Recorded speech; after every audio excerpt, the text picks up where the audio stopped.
నమస్కారం. ప్రతిధ్వని కార్యక్రమానికి స్వాగతం. 2019 ఎన్నికలకు ముందు జగన్ తనను సీఎం చేస్తే ప్రజలకు తాను ఏం చేస్తానో లిఖితపూర్వకంగా ఎన్నికల మేనిఫెస్టో రూపంలో విడుదల చేశారు. ఆ మేనిఫెస్టో చూసి జనం నిజమే అనుకున్నారు, ఓట్లేశారు, మోసపోయారు. మద్య నిషేధం, జాబ్ క్యాలెండర్, సిపిఎస్ రద్దు, 25 లక్షల ఇల్లు, ధరల స్థిరీకరణ నిధి వంటి హామీలు పక్కన పెట్టేశారు. అయినా నిస్సిగ్గుగా 2019 ఎన్నికల్లో ప్రణాళికలు చేసినటువంటి వాగ్దానాల్లో 99% పైగా హామీలు అమలు చేసేశానని జగన్ చెప్పుకుంటున్నారు. ప్రజలను మోసం చేసింది కాక భగవద్గీత, ఖురాన్, బైబిల్తో పోల్చడం అంటే వాటిని అవమానించడం కాదంటారా? 2024 మేనిఫెస్టో విడుదల చేస్తూ జగన్ చెప్పిన మాటలు వింటే నవ్విపోదురుగాక నాకేటి సిగ్గు అన్నట్టుంది. మేనిఫెస్టోలతో పేరుతో ఎలా మోసం చేశారో నేటి ప్రతిధ్వనిలో చర్చిద్దాం. చర్చలో పాల్గొంటున్నారు రాజా గారు, సామాజిక విశ్లేషకులు, అలాగే రాజేష్ గారు, రాజకీయ విశ్లేషకులు. ముందుగా రాజేష్ గారు, 2019 వైసీపీ ఎన్నికల మేనిఫెస్టో గురించి చర్చిద్దాం. అందులో ఇచ్చినటువంటి హామీల్లో 99% పైగా అమలు చేశానని చెప్పి జగన్ చెప్పారు. అది నిజమంటారా? జగన్మోహన్ రెడ్డి గారి దృష్టిలో ఆంధ్రప్రదేశ్ పౌర సమాజం తాను ఏది చెప్తే అది నమ్మటానికే ఉన్నారు తప్ప 2019 ఎన్నికల్లో ప్రజలను చాలా అద్భుతంగా మ్యానిపులేట్ చేయగలిగారు. కాబట్టి 2024లో కూడా నేను అంతే ఘనంగా మ్యానిపులేట్ చేయగలుగుతానన్న అభిప్రాయంతో ఉన్నారు ఆయన. 2019 ఎన్నికలకు ముందు ఆయన 2,30,000 ప్రభుత్వ ఉద్యోగాలు భర్తీ చేస్తానని చెప్పారు, మెగా డిఎస్సి కండక్ట్ చేస్తానని చెప్పారు. ఆ జాబ్ క్యాలెండర్ అతిగతి లేదు, మెగా డిఎస్సి అతిగతి లేదు. ప్రత్యేక హోదా సాధన అనేది పూర్తిగా అటకెక్కించేసింది వాస్తవం. కేంద్రంలో పాలకులుగా ఎవరున్నా వాళ్ళ మెడలుంచుతానని చెప్పిన జగన్మోహన్ రెడ్డి గారు స్వయాన నరేంద్ర మోడీ గారు తిరుపతి పర్యటన సందర్భంగా మెడలు వంచి నరేంద్ర మోడీ గారి కాళ్ళకి పాదనమస్కారం చేయబోయిన తీరు ఒక రాష్ట్ర ముఖ్యమంత్రిగా 5 కోట్ల మంది ప్రజలకు ప్రతినిధిగా ఉన్న నాయకుడు ప్రధానమంత్రి గారి కాళ్ళకి నమస్కారం చేయకపోవటం వల్ల ఎటువంటి సంకేతం ఇవ్వబోతున్నారనేది రాష్ట్ర పౌర సమాజమే అర్థం చేసుకుంది. ఇటువంటి పరిస్థితుల్లో అంటే అన్ని రకాల ప్రజల్ని వంచింది వాస్తవం. ముఖ్యంగా 52 స్థానాలున్న రాయలసీమలో ఆయనకు 49 స్థానాలు రాయలసీమ ప్రజలు కట్టబెట్టారు. ఆనాడు ముఖ్యమంత్రిగా ఉన్న చంద్రబాబు నాయుడు గారు, ప్రధాన ప్రతిపక్ష నాయకుడిగా ఉన్న జగన్మోహన్ రెడ్డి గారు, ఇరువురు రాయలసీమ వాసులు అయినా కూడా రాయలసీమ ప్రజలు జగన్మోహన్ రెడ్డి గారిని ఓన్ చేసుకున్నారు. జగన్మోహన్ రెడ్డి గారు రాయలసీమ అభివృద్ధిని పరుగులెత్తించగలడు అని చెప్పని విశ్వసించారు. కానీ ఇవాళ ఒకసారి వెనక్కి తిరిగి చూసుకుంటే ఇరిగేషన్ రంగ పరంగా కానీ, పారిశ్రామికీకరణ పరంగా కానీ, అన్నిటికన్నా ముఖ్యంగా గత ప్రభుత్వ హయాంలో వ్యవసాయ రంగం మీద ప్రధానంగా దృష్టి పెట్టి అక్కడుండే లో డెన్సిటీ రెయిన్ఫాల్ దృష్ట్యా, అక్కడుండే కొద్దిపాటి నీటి వనరుల దృష్ట్యా అక్కడ రైతాంగం హార్టికల్చర్గా అభివృద్ధి చెందడానికి కావాల్సిన ప్రోత్సాహకాలు ఇస్తే వాళ్ళు కూడా అద్భుతాలు సృష్టించడానికి ఆస్కారం ఉంటుందనే ఉద్దేశంతో 90% సబ్సిడీతోటి డ్రిప్ పరికరాలు ఇవ్వడం జరిగింది. కానీ ఈ ప్రభుత్వ హయాంలో 4 సంవత్సరాల పాటు డ్రిప్ పరికరాలని ఇచ్చే పథకాన్నే పక్కన పెట్టేసి 5వ సంవత్సరం మాత్రం కొద్దిపాటి రైతాంగానికి డ్రిప్ ఇవ్వడం జరిగింది. బీసీలు, ఎస్సీలు, యువత, రైతాంగం అన్ని విధాల ప్రజలను వంచారనేది వాస్తవం. రాజాగారు, ఆంధ్రప్రదేశ్లో గడిచిన 58 నెలల కాలంలో హామీలు అమలు చేసినటువంటి తీరు చరిత్రలో నిలిచిపోతుందని ముఖ్యమంత్రి జగన్మోహన్ రెడ్డి అన్నారు. అది ఏ విధంగా నిలిచిపోతుందంటారు? మేనిఫెస్టోని జగన్మోహన్ రెడ్డి గారు పవిత్రమైనటువంటి గ్రంథం, ఖురాన్ గాను, బైబిల్ గాను, భగవద్గీత గాను భావిస్తారు కదా. అలాంటి పవిత్ర గ్రంథంలో పెట్టినటువంటి ఈ మద్య నిషేధాన్ని 2024 కల్లా పూర్తిగా నిషేధించి కేవలం 5 స్టార్స్కు మాత్రమే పరిమితం చేసిన తర్వాత నేను వచ్చి మళ్ళీ ఓట్లు అడుగుతాను అని చెప్పారు. మరి మద్య నిషేధం అమలయ్యిందా? రైతు భరోసా కనుక తీసుకుంటే 15,000 ఇస్తాను అని చెప్పిన జగన్మోహన్ రెడ్డి గారు నిజంగానే కనుక జగన్మోహన్ రెడ్డి గారు హామీని నిలబెట్టుకుని 15,000 ప్రతి సంవత్సరం ఇచ్చినట్లయితే రైతుకు రావాల్సింది 21,000 అండి. ఎందుకంటే ఆల్రెడీ కేంద్ర ప్రభుత్వం 6,000 ఇస్తూనే ఉంది. మరి ఏ రైతుకి ఈ 5 ఏళ్లలో ఏ సంవత్సరంలో ఏ ఒక్క రైతుకైనా కానీ 21,000 వచ్చిందా అని కనుక గమనించుకుంటేనే ప్రతి మోసంతో పథకాలు నడిపారు అని అర్థమవుతుందండి. మరీ ముఖ్యంగా ఆటో వాళ్ళకి 10,000 ఇస్తాను ప్రతి సంవత్సరం అని చెప్పారు కదా. దీని వెనక ఎంత మోసం ఉందంటే 10,000 సంవత్సరానికి ఇచ్చి ఈయన పెట్రోలు, డీజిల్ రేట్లు పెంచడం వలన ప్రతి లీటర్కి 10 రూపాయలు పెరగటం వలన ఆ ఆటో డ్రైవరు రోజుకి 5 లీటర్లు కనుక పెట్రోల్ కొట్టించుకుంటే ప్రతిరోజు 50 రూపాయలు దానికి ఎక్కువగా స్పెండ్ చేయటం, నెలకి 1,500 రూపాయలు, సంవత్సరానికి తీసుకుంటే 18,000 రూపాయలు కేవలం జగన్మోహన్ రెడ్డి గారు పెంచిన పెట్రోల్ ధరల వల్లనే ఈ ఆటో కార్మికుడు, ఈ ఆటో డ్రైవరు జగన్మోహన్ రెడ్డి గారు ఇచ్చిన 10,000 కంటే 8,000 అధికంగా ఇస్తున్నాడు. దానికి తోడుగా జగన్మోహన్ రెడ్డి గారి నిర్వాహకం వల్ల ఉన్నటువంటి ఈ అస్తవ్యస్తమైన రోడ్లలో ఈ ఆటోలు నడపటం వలన రిపేర్లకు అయ్యే ఖర్చులు వేలల్లో ఉన్నాయి. అంతేకాకుండా పోలీసులకి ప్రతి నెల టార్గెట్ సెట్ చేసి ఈ టార్గెట్ల ద్వారా ఆటో వాళ్ళ ద్వారా చలానాల రూపంలో అనేక వేల రూపాయలు వసూలు చేస్తుంటే, అంటే జగన్మోహన్ రెడ్డి గారి పరిస్థితి ఎలా ఉందంటే, 10 రూపాయలు పథకాల మాటున బటన్ నొక్కిస్తూ 100 రూపాయలు వాళ్ళ దగ్గర నుంచి తీసుకుంటున్న విధానాన్ని మనం గమనిస్తున్నాం. అయితే ఈ 58 నెలల జగన్మోహన్ రెడ్డి గారి పథకాల అమల్లో ఎవరు లబ్ధి పొందారు అంటే ఖచ్చితంగా చెప్పగలనండి. ప్రజలకు కూడా అర్థమైంది, జగన్మోహన్ రెడ్డి గారి కుటుంబం మాత్రమే. అది ఎలాగంటే, ఏదైతే నాడు నేడు స్కూళ్ళు అని చెప్పారో, ఈ నాడు నేడు స్కూళ్ల ద్వారా ఈ స్కూళ్ల యొక్క అభివృద్ధికి కావాల్సిన సిమెంట్ కానీ, స్టీల్ కానీ, ఇతర పరికరాలు కేవలం జగన్మోహన్ రెడ్డి గారు చెప్పినటువంటి షాపుల నుంచే తీసుకోవాలి. మరీ ముఖ్యంగా భారతీయ సిమెంట్ నుంచే సిమెంట్ ను కొనాలి. మరి ఏదైతే పథకాల చాటున బటన్ నొక్కుతూ ప్రతి బటన్ నొక్కుడు కార్యక్రమంలోనూ జగన్మోహన్ రెడ్డి గారు తన సొంత సాక్షి పేపర్లో యాడ్లు ఇచ్చుకుంటున్నారో, ఆ యాడ్లే గనక మనం గమనిస్తే దాదాపు 750 కోట్ల రూపాయల విలువైనటువంటి ప్రకటనలు కేవలం బటన్ నొక్కుడు కార్యక్రమం ద్వారానే జగన్మోహన్ రెడ్డి గారు తన సొంత పత్రిక సాక్షికి ఇచ్చుకున్నారండి. ఇక ఏదైతే వాలంటీర్ల గురించి చెప్తున్నారో, వాలంటీర్లు నేనే తీసుకొచ్చాను, వాలంటీర్లు అనేది ఒక అద్భుతమైనటువంటి కార్యక్రమం అని చెప్తున్నారు కదా. ఆ వాలంటీర్ల మాటన ప్రతి వాలంటీర్లకి నెలకు 200 రూపాయలు ఇచ్చి, అంటే 2,50,000 మంది వాలంటీర్లకి ప్రతి ఒక్క వాలంటీర్కి 250 రూపాయలు ఇచ్చి కేవలం సాక్షి పేపర్ మాత్రమే కొనాలని చెప్తూ ఈ 5 ఏళ్లలో, అంటే గత 3 ఏళ్లలో దాదాపు 200 కోట్ల రూపాయలు సాక్షి మీడియాకి ఇచ్చుకున్నారండి. రాజేష్ గారు, జగన్ 2024 మేనిఫెస్టో విడుదల సందర్భంగా గ్రామ స్వరాజ్యానికి అర్థం చెప్పాను అని చెప్పుకొచ్చారు. అదే వైసీపీ పార్టీకి సంబంధించిన పంచాయతీ సర్పంచులు, ఎంపీటీసీ మెంబర్లు, ఎంపీపీలు, జడ్పీటీసీ మెంబర్లు భిక్షాటన చేస్తూ ఉన్నారు రోడ్ల మీద. ఇవాళ స్థానిక సంస్థల్ని నిర్వీర్యం చేసిన పాలకుడిగా జగన్మోహన్ రెడ్డి గారు చరిత్రలకు ఎక్కారు అని చెప్పని వాళ్ళ పార్టీ నాయకులే నిందిస్తూ ఉన్నారు, ఉద్యమాలు చేస్తూ ఉన్నారు. పంచాయతీరాజ్ కమిషనర్ ఛాంబర్ని ముట్టడిస్తూ ఉన్నారు. కేంద్ర ప్రభుత్వం ఫైనాన్స్ కమిషన్ ద్వారా ఇచ్చిన నిధులను కూడా రాష్ట్ర ప్రభుత్వం దుర్వినియోగం చేసింది, తమ సంక్షేమ పథకాలకి మళ్లించుకుంది అని చెప్పని ఇవాళ వైసీపీ పార్టీకి సంబంధించిన స్థానిక సంస్థల ప్రతినిధులే రోడ్డెక్కి గోల పెడతా ఉన్నారు. ఇటువంటి పరిస్థితుల్లో నేను గ్రామ స్వరాజ్యం సాధించాను అని చెప్పని జగన్మోహన్ రెడ్డి గారు చెప్తుంటే హాస్యాస్పదంగా ఉంది. గ్రామ పంచాయతీలకు ఉండే ఇన్కమ్ సోర్సెస్ మొత్తాన్ని జగన్మోహన్ రెడ్డి గారి ప్రభుత్వం దెబ్బతీసిందండి. ఇవాళ కేంద్ర ప్రభుత్వ ఫైనాన్స్ కమిషన్ నుంచి వచ్చే నిధుల్ని దారి మళ్లించడమే కాకుండా ఒక రకంగా చంద్రబాబు నాయుడు గారి ప్రభుత్వ హయాంలో మైనర్ పంచాయతీలకి విద్యుత్ బిల్లులు వే ఆఫ్ చేస్తే జగన్మోహన్ రెడ్డి గారి ప్రభుత్వం అధికారంలోకి వచ్చిన తర్వాత ఫైనాన్స్ కమిషన్ నిధుల్ని విద్యుత్ బిల్లుల అడ్జస్ట్మెంట్ కింద మొత్తం తీసేసుకున్నారు. అదే సందర్భంలో స్టేట్ ఫైనాన్స్ కమిషన్ ద్వారా పంచాయతీలకు నిధులు రావాల్సి ఉంటే 4.5 సంవత్సరాల పాటు స్టేట్ ఫైనాన్స్ కమిషన్ ఏర్పాటే జరగల. ఇంకా నిధులు విడుదల ఎక్కడి నుంచి వచ్చింది? అదే సందర్భంలో ఒక్కొక్క మైనర్ పంచాయతీలో కానీ మేజర్ పంచాయతీలో కానీ పర్ క్యాపిటా గ్రాంట్ పేరిట ఒక్కొక్క తలకి 8 రూపాయలు స్టేట్ గవర్నమెంట్ నుంచి గ్రాంట్ రావాల్సి ఉంది. అది అతిగతి లేదు. అదే సందర్భంలో పంచాయతీల పరిధిలో ఉండే ప్రభుత్వ ఉద్యోగుల నుంచి సర్వీస్ ట్యాక్స్ వసూలు చేస్తారు. ఆ సర్వీస్ ట్యాక్స్లో నుంచి స్టేట్ గవర్నమెంట్ కాంపొనెంట్ 25% తీసుకుంటే మిగిలిన 75% కాంపొనెంట్ పంచాయతీలకు రావాలి. ఈ గత 5 సంవత్సరాలుగా సర్వీస్ ట్యాక్స్ వసూలు చేస్తున్నారు కానీ పంచాయతీలకి సర్వీస్ ట్యాక్స్ అనేది పంచాయతీలకు రావాల్సిన కాంపొనెంట్ ఇప్పటివరకు జమకాల. వీటికి అన్నిటికంటే అదనపు భారం పంచాయతీల మీద మోపింది ఏంటి అంటే ఇవాళ గ్రామ సచివాలయ వ్యవస్థను తీసుకొచ్చి గ్రామ సచివాలయ వ్యవస్థ ఏర్పాటు చేశారు. కానీ ఆ గ్రామ సచివాలయాల నిర్వహణ అంటే అందులో ఉన్న ఇంటర్నెట్ బిల్లు కానీ అట్లాగే స్టేషనరీ లాంటి ఖర్చులు ఇవాళ పంచాయతీల మీద అదనపు భారంగా మోపారు. అంటే ఇవాళ పంచాయతీ సర్పంచ్కి అక్కడ విధులు లేవు, నిధులు లేవు. కానీ పంచాయతీలకు ఉండే కొద్దిపాటి వనరుని అంటే పంచాయతీలు ఇంటి పన్ను ద్వారానో లేకపోతే అక్కడ ఉండే కమర్షియల్ ట్యాక్సెస్ ద్వారానో వసూలు చేసుకునే కొద్దిపాటి పన్నులను కూడా ఈ విధంగా ఎగ్జాస్ట్ చేస్తూ ఉన్నారు.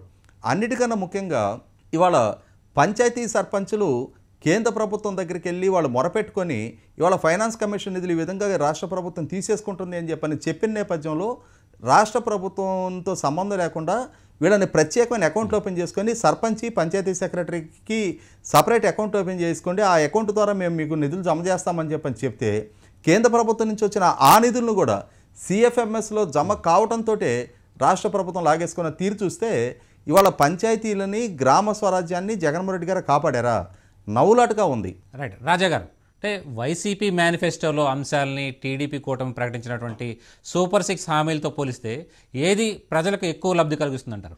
ప్రజలకి చంద్రబాబు నాయుడు గారు చెప్పినటువంటి ఆ సూపర్ 6 పథకాల ద్వారానే విపరీతమైనటువంటి లబ్ధి చేకూరుతుంది అని మాత్రం నేను చెప్పగలను. వృద్ధాప్య పెన్షన్ ని చంద్రబాబు నాయుడు గారు తాను అధికారంలోకి వచ్చినాక అంటే జూన్ నుంచే 4,000 చేస్తాను, ఏప్రిల్ మే జూన్లో కూడా ఇవ్వాల్సినటువంటి ఆ 1,000 రూపాయలు అదనంగా ఇచ్చి జూన్లో 7,000 ఇచ్చి ఆ తర్వాత నుంచి 4,000 ఇస్తాను అని చెప్పారు. అదే ఈ రోజు మీరు జగన్మోహన్ రెడ్డి గారి కనుక మేనిఫెస్టోని గమనిస్తే 2028లో ఇంకొక 250 పెంచుతాను, 2029లో ఇంకొక 50 పెంచుతాను, మొత్తంగా కేవలం నేను 3500 మాత్రమే చేస్తాను అని చెప్పడం జరిగిందండి. వృద్ధులకి చంద్రబాబు నాయుడు గారు ఇచ్చినటువంటి ఆ పెన్షన్ చాలా ఉపయోగకరం. మరి అదే విధంగా మహిళలు కనుక తీసుకుంటే మహిళలకి మహిళా శక్తి ద్వారా మహిళలందరూ ఫ్రీగా బస్సుల్లో ప్రయాణించడానికి అవకాశం కల్పిస్తున్నారు. ఎవరైతే ఆడపిల్లలు 18 ఏళ్లు నిండిన ఆడపిల్లలకి నెలకి 1500 రూపాయలు ఇస్తాను, ఎంతమంది ఉన్నా గాను ఇస్తాను అని చెప్పి ఈ రోజు చంద్రబాబు నాయుడు గారు చెప్పడం జరిగింది. మరి జగన్మోహన్ రెడ్డి గారి ఈ మేనిఫెస్టోలో ఈ ప్రస్తావన లేదు. సంవత్సరానికి రైతులకి చంద్రబాబు నాయుడు గారు 20,000 ఇస్తాను అని చెప్పడం జరిగిందండి. కానీ జగన్మోహన్ రెడ్డి గారు ఇప్పుడు కేవలం నేను 17,000 మాత్రమే ఇవ్వగలను అని చెప్పడం జరిగింది. చంద్రబాబు నాయుడు గారు చాలా క్లియర్ గా ఎంతమంది పిల్లలు ఉంటే అన్ని 15,000, ఇద్దరు ఉంటే 30,000, ముగ్గురు ఉంటే 45,000 అని క్లియర్ గా చెప్పి ఎలాంటి కోతలు లేకుండా ఇస్తామని చెప్పడం జరిగింది. అదే జగన్మోహన్ రెడ్డి గారిని తీసుకుంటే భారతీరెడ్డి గారేమో నేను ఎంతమంది ఉంటే అంతమందికి ఇస్తానని చెప్పారు. కానీ జగన్మోహన్ రెడ్డి గారేమో కేవలం ఇప్పుడు 13,000 ఇస్తున్నారు. ఇప్పుడు ఈ మేనిఫెస్టోలో కేవలం ఎంతమంది ఉన్నా కానీ ఒక్క 17,000 మాత్రమే ఇస్తున్నారు అంటే ఆ పేద మధ్య తరగతి కుటుంబాలకి ఎంత ఉపయోగకరంగా చంద్రబాబు నాయుడు గారు ఆ సూపర్ 6 అనే ప్రోగ్రామ్ ని నిర్మించారు, సృష్టించారు అనేది కనుక అర్థం చేసుకుంటే ప్రజలందరూ ఈ సూపర్ 6 పట్ల ఎంతో విశ్వాసంతో ఉన్నారు. రాజేష్ గారు, అటు టీడీపీ కూటమి, ఇటు వైసీపీ రెండే ఆప్షన్లు ప్రజల ముందున్నాయి. ప్రజలకు ఇరుపక్షాల వాగ్దానాలు చేశాయి. అసలు వీటిల్లో మహిళలకి, పేదలకి, యువతకి, వివిధ వర్గాలకు ఎక్కువ ప్రయోజనం కలిగించేటువంటి హామీలు ఎవరిచ్చారంటారు? జగన్మోహన్ రెడ్డి గారు చేసిన వాగ్దానంలో ఉన్న డొల్లతనాన్ని ఒకసారి మనం ముందుగా గుర్తు చేసుకోవాలి. ఆయన గత 5 సంవత్సరాల హయాంలో అమలు చేసిన వైఎస్ఆర్ చేయూత 18,750 రూపాయలు ఒక్కొక్క మహిళకి, 45 సంవత్సరాలు పైబడిన మహిళలకి ఇచ్చే వైఎస్ఆర్ చేయూత వాగ్దానాన్ని 5 సంవత్సరాల కాలంలో 75,000 రూపాయలు ఇవ్వడం జరిగింది. ఇప్పుడు ఆయన మళ్ళీ 2024 వాగ్దానంలో కూడా ఏం చెప్తా ఉన్నారు, ఇంకొక 75,000 ఈ 5 సంవత్సరాల్లో కూడా ఇస్తామని చెప్పని చెప్తూ గత 5 సంవత్సరాల క్రితం ఇచ్చిన 75,000 రూపాయలు కూడా కలుపుకొని ఈ రాబోయే 5 సంవత్సరాల నాటికి 150,000 ఇస్తాము అని చెప్పని, అంటే ఏంటంటే నిజంగా ఈ రాబోయే 5 సంవత్సరాలు 150,000 ఇస్తారేమో అని చెప్పని ప్రజలు భ్రమపడే విధంగా వాగ్దానం చేస్తా ఉన్నారు. అదేవిధంగా వైఎస్ఆర్ ఆసరాలో కూడా గత 5 సంవత్సరాల కాలంలో 60,000 రూపాయలు ఇచ్చారు. రాబోయే 5 సంవత్సరాల కాలంలో ఇంకొక 60,000 ఇస్తారు. కానీ ఆయన ఏం చెప్తున్నారు, 5 సంవత్సరాల తర్వాత 1,20,000 అంటే గడిచిపోయిన 5 సంవత్సరాల క్రితం ఇచ్చిన 60,000 రూపాయలను కూడా ఇందులో కలిపి ప్రజల్ని భ్రమింపజేసే ప్రయత్నం చేస్తున్నారు. ప్రజలు ఎల్లకాలం ఈ భ్రమంలో పట్టడానికి సిద్ధంగా లేరు. 2014 నుంచి 19 వరకు తెలుగుదేశం ప్రభుత్వాన్ని పాలకుడుగా ఉన్న చంద్రబాబు నాయుడు గారిని, ఈ 5 సంవత్సరాల్లో పాలకుడుగా ఉన్న జగన్మోహన్ రెడ్డి గారిని ప్రత్యక్ష అనుభవపూర్వకంగా చూస్తున్నారు. గతంలో చంద్రబాబు నాయుడు గారు తన వాగ్దానం చేసిన విధంగా 200 రూపాయలు ఉన్న పెన్షన్ నేను 1,000 రూపాయలు చేస్తానని చెప్పిన తర్వాత ఏకమొత్తంగా సింగిల్ స్ట్రోక్ లో 1,000 రూపాయల పెన్షన్ పెంచడం జరిగింది. అదే పెన్షన్ ని మళ్ళీ తిరిగి తన 5 సంవత్సరాల టెన్యూర్లోనే 2,000 రూపాయలు చేయడం జరిగింది. అదే జగన్మోహన్ రెడ్డి గారు 3,000 రూపాయలు పెన్షన్ పెంచుతానని చెప్పిన వ్యక్తి 2019 ఎన్నికలకు ముందు తను అధికారంలోకి వచ్చిన తర్వాత ఆ 1,000 రూపాయలు పెంచడానికి ఎన్ని వాయిదాలు తీసుకున్నదో మనం చూసాం. పెన్షను చంద్రబాబు నాయుడు గారు 4,000 రూపాయలు చేస్తానని చెప్పిన వాగ్దానాన్ని ఖచ్చితంగా ఆయన గతంలోనే తను చేసిన వాగ్దానాన్ని నెరవేర్చి చూపించిన నేపథ్యంలో ఇవాళ ప్రజలు చంద్రబాబు నాయుడు గారిని మాత్రమే పరిగణలోకి తీసుకోవడానికి ఆస్కారం ఉంది. అమ్మఒడి 15,000 రూపాయలు ఇస్తానని చెప్పిన జగన్మోహన్ రెడ్డి గారు దాన్ని 2,000 రూపాయలు స్కూల్ మెయింటెనెన్స్ పేరిట కట్ చేసుకుని 13,000 మాత్రం తల్లుల చేతిలో పెడతా ఉన్నారు. అదేవిధంగా ఇందాక రాజా గారు ప్రస్తావించినట్టుగా ఎంతమంది పిల్లలుంటే అంతమందికి 15,000 ఇస్తానని చెప్పని ఎన్నికల ముందు వాగ్దానం చేసిన జగన్మోహన్ రెడ్డి గారు అధికారంలోకి వచ్చిన తర్వాత ఎంతమంది పిల్లలున్నా ఒక తల్లికి ఒక 15,000 మాత్రమే అని చెప్పనే విధానాన్ని అమలులోకి తీసుకొచ్చారు. అదే సందర్భంలో ఇప్పుడు చంద్రబాబు నాయుడు గారు ఎంతమంది పిల్లలుంటే అంతమందికి 15,000 ఇస్తాము అని చెప్పని ఒక స్పష్టమైన వాగ్దానం చేస్తా ఉన్నారు. అంటే ఇక్కడ ఖచ్చితంగా ఇవాళ ఏ కుటుంబంలో చూసుకున్నా కనీసం 2 పిల్లలు ఉంటున్నారు. అంటే ఒక కుటుంబానికి 30,000 రూపాయలు చంద్రబాబు నాయుడు గారు అష్యూర్ చేస్తా ఉంటే జగన్మోహన్ రెడ్డి గారు ఇప్పుడు దాన్ని 17,000కి పెంచుతాను అంటున్నారు.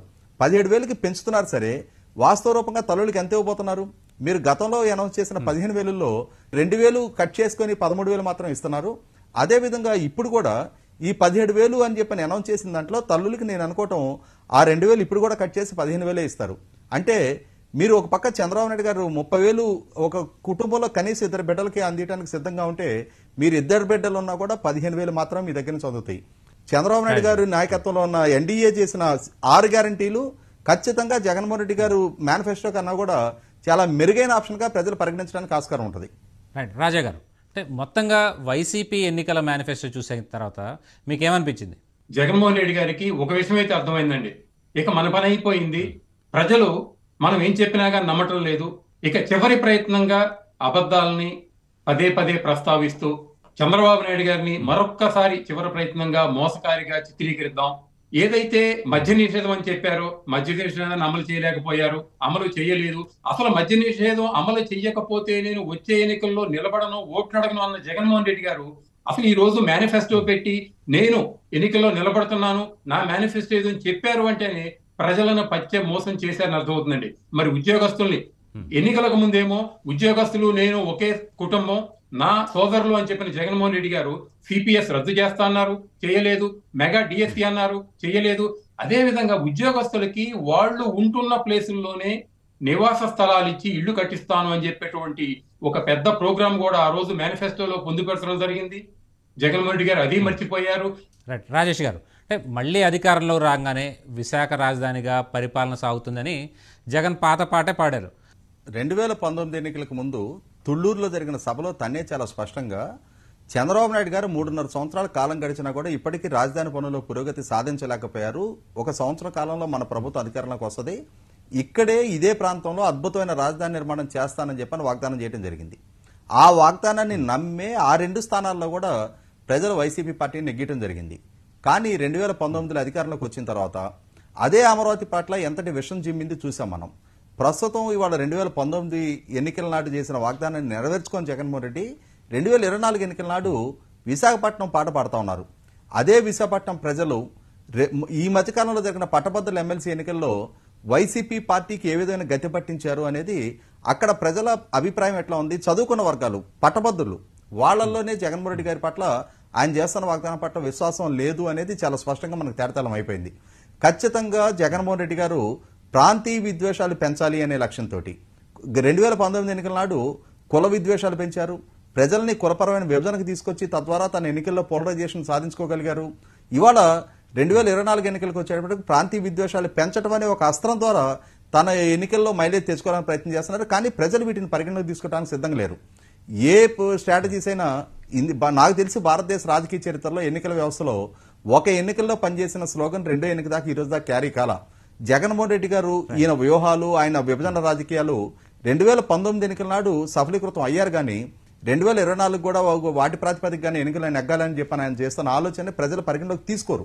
ఇవాళ ఆయన పాలకుడు 5 సంవత్సరాల క్రితం ఏం వాగ్దానం చేశావు, ఇవాళ పాలకుడుగా నువ్వు ఎంతవరకు అమలుపరిచావు, ఆనాటి ప్రభుత్వం మీద ఏం ఆరోపణలు చేశావు, అందులో ఎంతవరకు నిగ్గు తేల్చావు, నీ పాలన వల్ల మా జీవన ప్రమాణాలు ఏ స్థాయిలో మెరుగుపడినాయి, మా కొనుగోలు శక్తి మెరుగైందా లేదా, నువ్వు సివిక్ కమ్యూనిటీస్ ప్రాపర్ గా ప్రొవైడ్ చేయగలిగావా లేదా, అన్ఇంటరప్టెడ్ పవర్ ఇవ్వగలుగుతున్నావా లేదా, సరసమైన ధరకు పవర్ ఇవ్వగలుగుతున్నావా లేదా, యువతకి ఉపాధి కల్పన జరుగుతుందా లేదా, సంపద సృష్టి జరుగుతుందా లేదా, శాంతి పద్ధతులు కాపాడబడతానే లేదా అని ఇటువంటి వాటి ప్రాతిపదికగా పాలకుడిని ఎంపిక చేసుకుంటారు. కానీ ఎల్లకాలం ఎమోషనల్ ఇష్యూస్ ప్రాతిపదికగానే రాజకీయం చేయాలి, వాటి ద్వారానే ఎన్నికలు నెగ్గాలి అనుకుంటే అన్ని సందర్భాల్లో కూడా వీటి ప్రాతిపదికగానే ప్రజలు ఓటేయడానికి సిద్ధంగా ఉండరనేది వాస్తవం అండి. రైట్ రాజా గారు, అంటే చంద్రబాబు సంపద సృష్టిస్తానని చెబుతారు తప్ప ఆయనకు అది చేత కాదు అని జగన్ అన్నారు. ఇవాళ తను చంద్రబాబులా మోసపూరిత హామీలు ఇవ్వాలని కూడా చెప్పారు. మరి మీరేమంటారు? 1995కు ముందు హైదరాబాద్ అంటే మనకు గుర్తుకొచ్చేది చార్మినార్, గోల్కొండ, సలార్జంగ్ మ్యూజియం ఇలాంటివి మాత్రమేనండి. కానీ చంద్రబాబు నాయుడు గారు ముఖ్యమంత్రి అయిన తర్వాత 1995 తర్వాత మాత్రమే హైదరాబాద్ అంటే కేవలం చార్మినార్, గోల్కొండ లాంటివే కాదు, అక్కడ మేధో సంపత్తు కూడా ఉన్నది, అక్కడ మనం పరిశ్రమలు పెట్టొచ్చు, అక్కడ మనం గనక ఉపాధి ఉద్యోగాలు కల్పిస్తే గనక మనకి వ్యాపారాల్లో బాగా లాభం వస్తుంది అని దేశ విదేశాల్లో ఉన్నటువంటి ఐటీ దిగ్గజాలు కూడా అర్థం చేసుకుని అక్కడ ఇండస్ట్రీస్ పెట్టబట్టే ఈ రోజున అదే హైదరాబాద్ లో ఎప్పటి వరకు ఏదైతే దంట నగరాలని పేరుందో ఇప్పుడు 3 నగరాలు అనేవి అది చంద్రబాబు నాయుడు గారి సృష్టి అని మనం గుర్తుపెట్టుకోవాలండి. అంతేకాదు ఈ రోజు తెలంగాణలోకి వస్తున్నటువంటి రెవెన్యూ ఏదైతే ఉందో ఆ రెవెన్యూలో దాదాపు 75% కేవలం హైదరాబాద్ నుంచి వస్తుందంటే అది చంద్రబాబు నాయుడు గారు సైబరాబాద్ అనేటువంటి 3వ నగరాన్ని సృష్టించడం వల్ల జరిగినటువంటి బెనిఫిట్ అనేది గుర్తుపెట్టుకుంటే చంద్రబాబు నాయుడు గారు సంపద సృష్టిలో ఎంత దూరదృష్టితో వ్యవహరిస్తారనేది మనకు అర్థమవుతుంది. మరి విభజిత ఆంధ్రప్రదేశ్ తీసుకుంటే మొదటి ముఖ్యమంత్రిగా లోటు బడ్జెట్ లో ఉన్న ఆంధ్రప్రదేశ్ లో యువత ఏమాత్రం నిరుత్సాహపడకూడదు అని ఆలోచించి ఉపాధి కల్పించడంలో కానీ ఉద్యోగాలు కల్పించడంలో కానీ ముందు ఉన్నటువంటి చంద్రబాబు నాయుడు గారిని జగన్మోహన్ రెడ్డి గారు ఈ రోజు ఇలా విమర్శించడం మాత్రం అది సమంజసంగా లేదు అని మాత్రం ఖచ్చితంగా చెప్పగలను. పోలవరాన్ని గనక తీసుకుంటేనండి, పోలవరాన్ని గనక త్వరితగతిన కంప్లీట్ చేస్తే ఈ పోలవరం ద్వారా వచ్చే నీళ్లతో, అటు శ్రీశైలం ద్వారా వచ్చే నీళ్లతో రాష్ట్రంలో 3 ప్రాంతాలకి నీళ్లిచ్చి సస్యశ్యామలంగా పంటలు పండించుకుని సకాలంలో పంటలకు నీళ్లిచ్చి రైతులకు ఎలాంటి ఇబ్బంది లేకుండా చేయటం వలన రైతులు పండించే పంటతో ఎంత అభివృద్ధి జరుగుతుంది, ఎంత రెవెన్యూ వస్తుందని ఆలోచించారా?